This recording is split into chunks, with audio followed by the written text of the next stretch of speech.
Hello, everyone. Welcome back to another Volley Rally. Today, I'm joined by an awesome guest who we haven't had the opportunity to speak with on one of our videos for many years now, which is kind of crazy. But Rebekah Johnson, our partner with Numeracle, she's the founder of Numeracle. Rebekah, thank you so much for joining me today.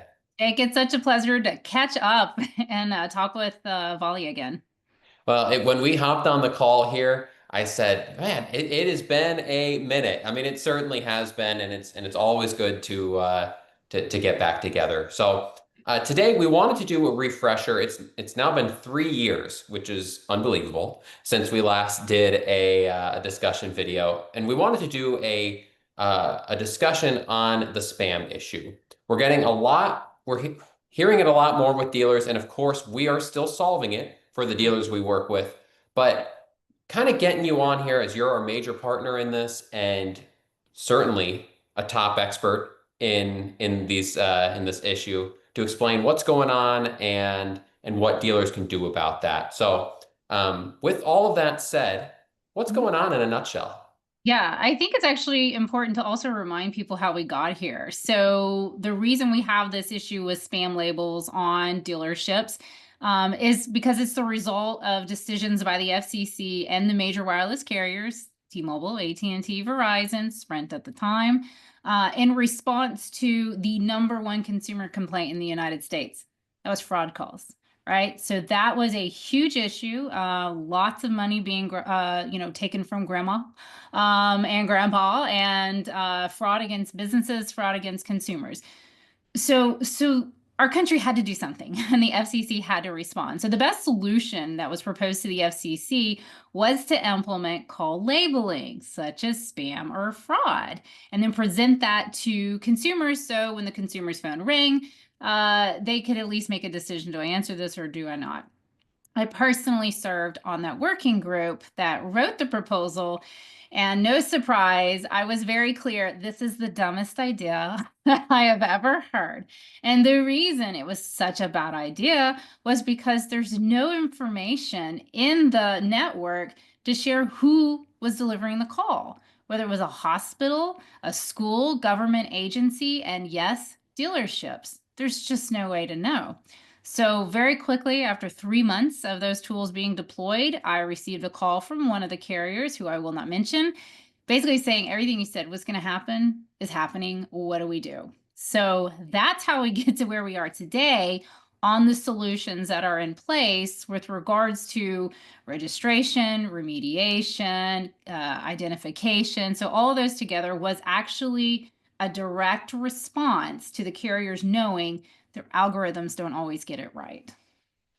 It's a common story if you've heard me talk about this before, but we had the this big hurricane come through Fort Myers in September of 22, and we're hunkering down here for the storm. It hit about 3 p.m. and at 1:30, my dad got 4 calls in the span of 10 minutes from potential spam Oh my goodness. and looked at the voicemail after, and it said, "Hello, this is Florida's emergency weather service letting you know of hurricane conditions in your area," which I hope 90 minutes ago people knew. Mhm. Yeah. But the point still stands that that is a very important phone call that got flagged. Yeah. And I can give an example personally, and this has actually been repeated by other family members and friends on purchasing a car. So, for whatever reason, I sold my car and bought a new car during COVID. I don't know if that just ended up being like the thing, but it just made sense. We could get a good return for used cars and get a brand new car for almost about the same price as selling our used one. So it was a good time, at least from the consumer perspective. So I naturally did what everybody else does. I was looking at all the dealerships in my community. I was chatting on the website. And then eventually I knew I wanted to go in person and test drive a car, which was allowed during the time.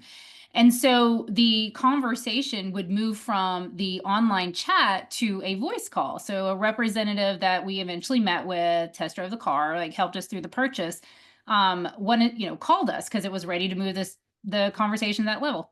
Spam.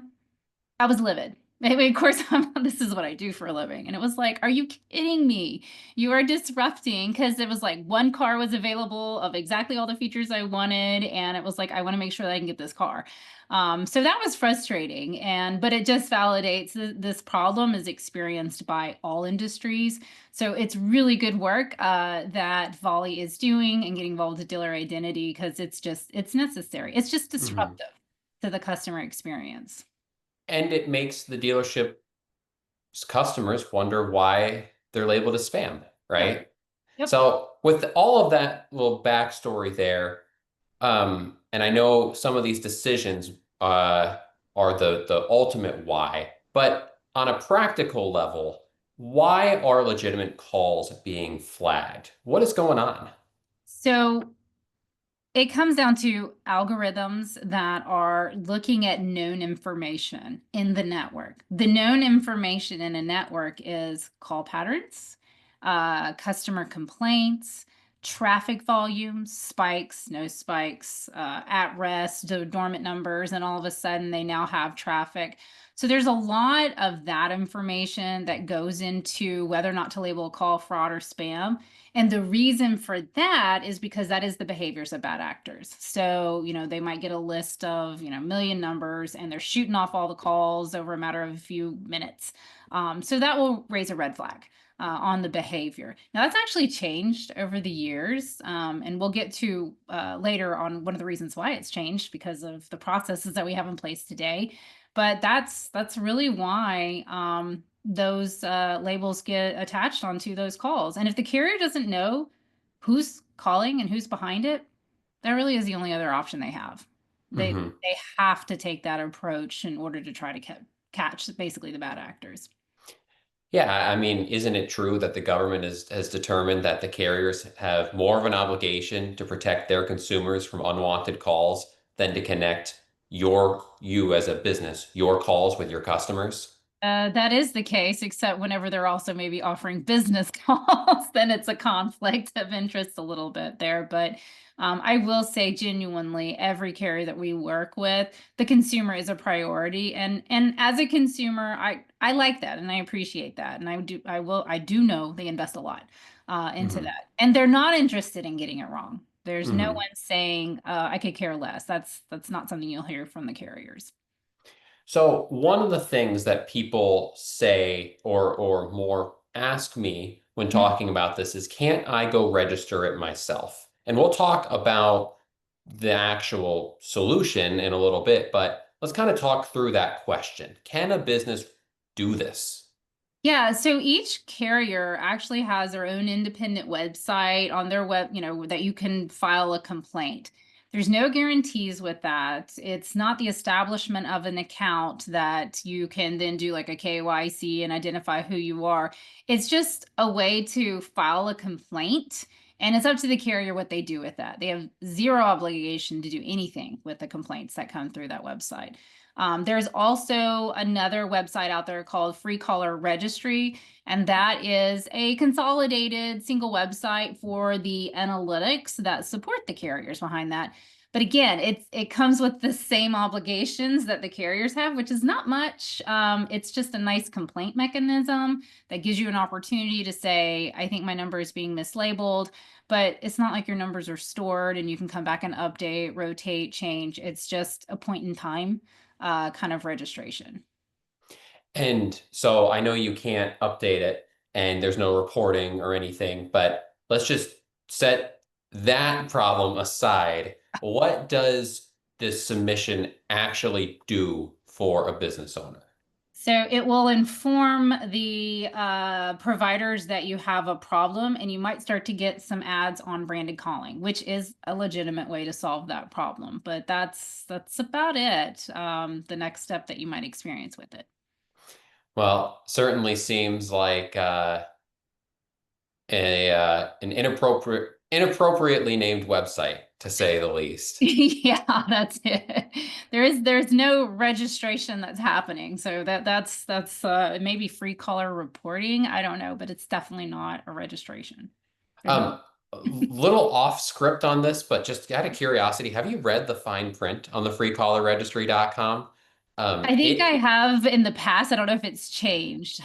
It specifically says on the freecallerregistry.com when you are on the submit your information page, this submission does not offer redress for your Mhm. issues and it does not replace caller reputation monitoring services. Correct. So That's it very truly clear. is it truly is an unfortunate scenario because people do believe that they're doing something.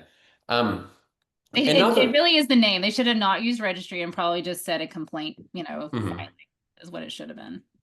So another question we get is, okay, I'm labeled. Can't I swap out my phone number? This phone number is bad. Should I swap it out?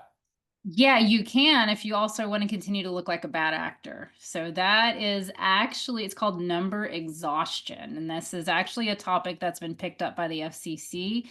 And it even has a working group that's focused on it. There is actually a limit of telephone numbers that we can actually send out and assign businesses to.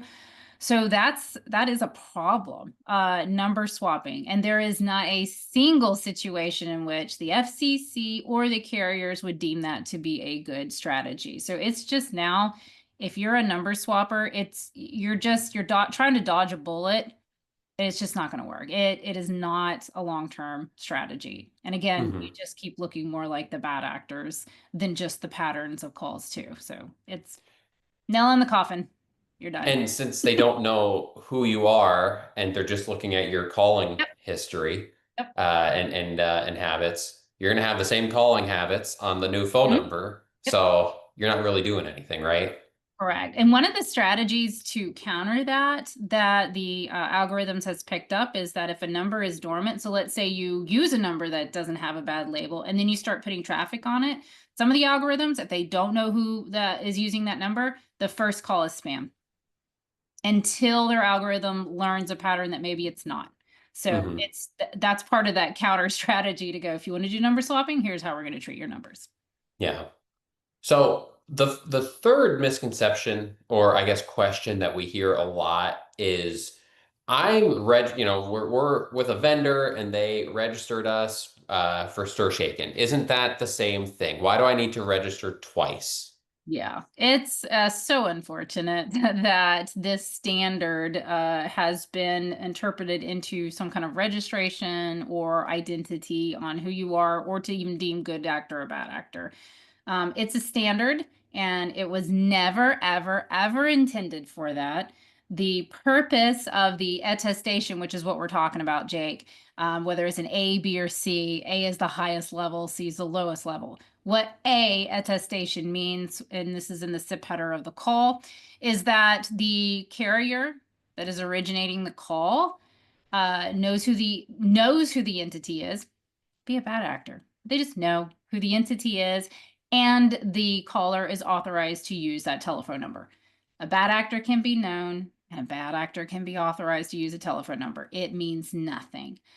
So, just to show you how much it means nothing to the carriers as we've progressed through the years, last year, T-Mobile made the decision to stop displaying the little green check mark with calls that are delivered as A-level attestation because it means nothing.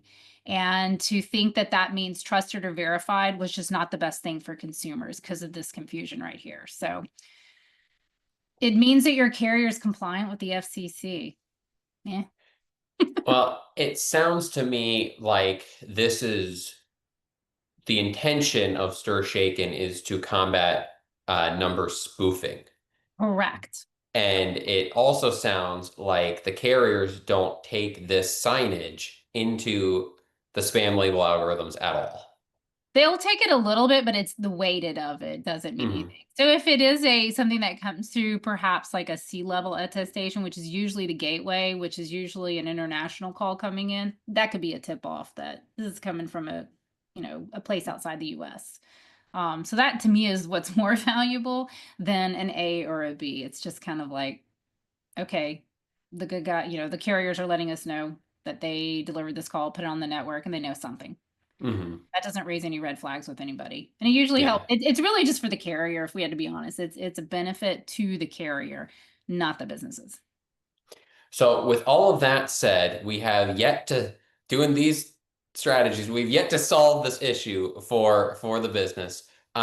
So that's why Volley, we partnered with Numerical to bring this into the automotive space as dealer identity. And let's talk a bit about what exactly is Numerical and dealer identity doing. Yeah, so what we're doing together is exactly the strategy that was agreed upon with the carriers when I transitioned from the working group to now being an adversary. I don't know. I was an advocate for the businesses that I understand the situation you're in, that you must have a way to label calls, but I would like to inform your algorithms. And that's where the concept of registration came into play. And the only way that the carrier would accept that data is if they knew there was a good KYC process to ensure that the business is who they say they are and they're not a bad actor. So, in exchange for accepting that data, the telephone numbers and the business, we could then monitor. And monitoring was important because, and I don't see it as much anymore, but we still see it. Bad actors, like if you're a bank, and you register a number and that number, like dealerships, that number is tied to a store, a bad actor could pick it up and spoof it. Spoofing still happens because we have carriers who don't care about those compliance rules. So we need to be able to monitor if that number flips over into the spam category because the behavior's just gotten awry. And you would never, as a dealership, ever see that in your call logs because that call is getting originated outside your network that you use. So we've been able to get that information on the monitoring, and it allows at least the dealership to go, maybe I don't want to use that number right now until we get it cleaned up.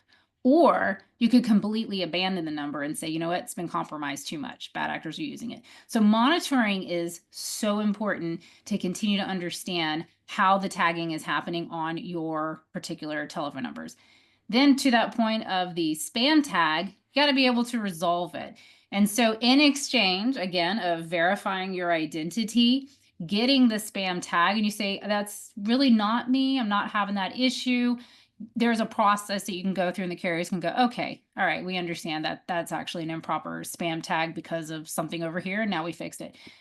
We have literally, with Numerical, we have seen where there were errors in the algorithms, literally a 0 or a 1-bit change.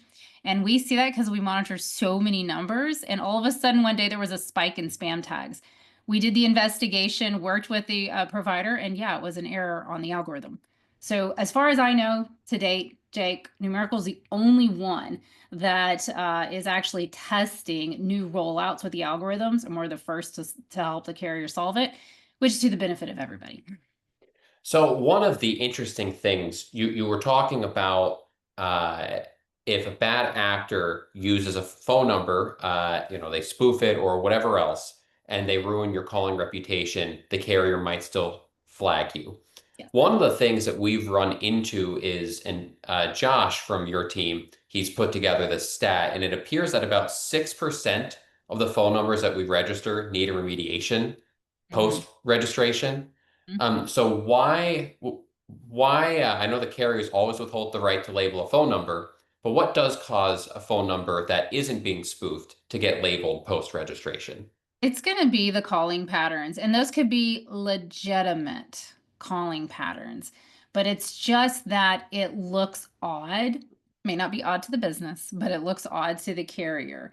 So that's why the registration and knowing how that number was being treated first is important. And then we go through that resolution side so that we can still check off, like, is this really the number that, is this one of your numbers, like, truly? And you evaluate, why is it labeled spam? And if you say, yeah, it definitely shouldn't be, then we fix that. But the numbers are not viewed as a holistic business. So the carriers can only evaluate one number at a time, which is why we do see that. And that's not just the automotive industry. That's across the board. The bucket of numbers, some are going to be labeled spam when you do the first review of it. Hmm. And it's separate for every carrier, pre and post Oh, totally. registration. Yeah. Yes.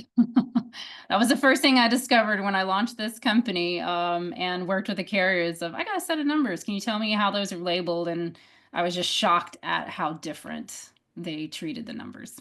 Hmm. It's it is what also makes it very hard to diagnose this on your own because it might come up on her phone, but not on his phone because he is AT&T and she is T-Mobile, right? So Correct. it's pretty tough how it is completely different. Yeah. You I'll talk add on with. to that, Oh, go Jake. I'll ahead. just add on to that because you're focused on the dealership industry, but we are across the board and look at a lot of industries. And I will say the dealership industry is one where we do see a lot of spam tagging, like from that initial, but the cleanup is really good for that particular industry. Once that identity is established and it's associated to the TNs, and you have to maintain the registration. The moment you leave any kind of, for dealer identity, that identity is separated and those numbers, so it must be maintained. But some of the greatest successes for that is in the dealership industry, which is a reflection of the acceptance from the carriers that these aren't the targets we're going after. It's really not the dealerships. So that's a positive. My debt collectors is a little bit harder. I think it's also uh, I think it's also counterintuitive to the general narrative about dealerships because as everyone knows, unfortunately, auto dealers don't have the best public perception. You when you think of a dealership, you think of the sleazy guy trying to nickel and dime you or whatever. But I think the proof is in the pudding with these caller reputations is the dealerships 99% of them are making calls that are legitimate and are wanted. They're calling their customers who have either been in their dealership within an established business relationship or they've submitted a fresh lead. They're calling that customer to you know, set up a sales or service appointment. And businesses like this tend to be getting hit hard by these calling algorithms because they are making a lot of dials. They do have varying levels. A recall campaign, maybe they're not the longest a phone call compared to a sales lead, right? And so it's just really interesting.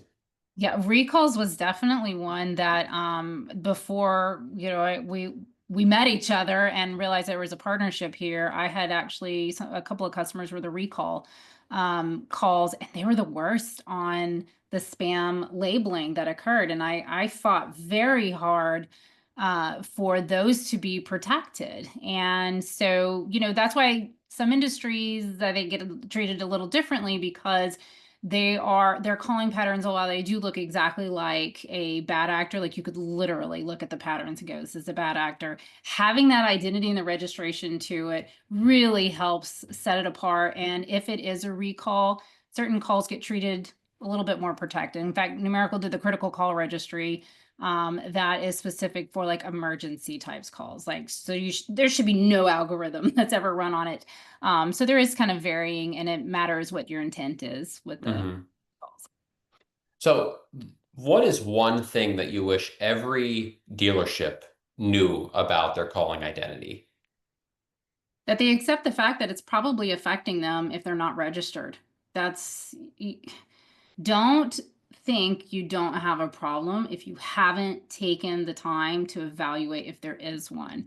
Because once you do, you'll see that you have an issue. And this is the easiest thing to fix. It really is, to remove that hurdle, because nobody wants to invest all this time, all this effort, all this marketing dollars just for right at the connection with the customer. It's a spam. Hmm. That's not getting the best return on your investment into your marketing and your sales team. So just eliminate it. Just eliminate it. That's all you got to do. Well, to that end, if you do want to find out if you have a problem, reach out to us here at Dealer Identity. We are, offering free number checks with our numerical partners. We do have the ability to check these numbers and see if you do have a problem. Rebecca, thank you very much for taking the time with me today. Any other closing thoughts that you'd like to share? Just you need to act now. It's been going on long enough. And if you haven't protected your numbers, you've had years of opportunity. So you just got to do it today. Well, that is certainly true. So, Rebecca, thank you very, very much for joining. If someone wants to get a hold of you for more compliance insights or anything, obviously they can go to numerical.com. Is there any other way that they can find out more? I sign up for our newsletter. That's the best thing. We have a regular update so you can stay up to date with what's trending, what's going on. We keep actually a watch on the US and internationally as well. This is not just for the US challenges. So sign up for the newsletter on the website. It's the best thing to do. Well, great. And as always, reach out to me and the rest of the Volley team if you have any other questions, and we hope you all have a fantastic day.